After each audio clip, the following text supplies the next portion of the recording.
Dalam era teknologi yang bergerak pantas, kemahiran digital bukan lagi pilihan, tetapi asas kepada masa depan. Fakulti Teknologi Maklumat dan Multimedia atau FITM MIKOS komited melahirkan graduan yang berpengetahuan, berkemahiran dan bersedia menghadapi cabaran industri digital.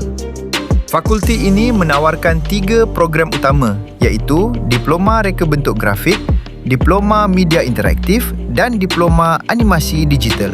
Program yang ditawarkan memberi penekanan kepada penguasaan teknologi maklumat, multimedia serta aplikasi digital yang relevan dengan keperluan semasa industri.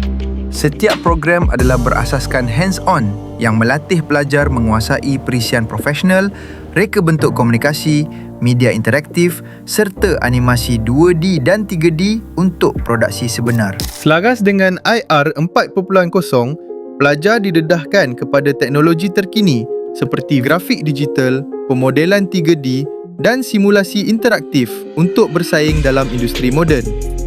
Pembelajaran di FITM menekankan projek sebenar, pembinaan portfolio profesional dan kolaborasi industri untuk melahirkan graduan bersedia ke dunia kerjaya kreatif.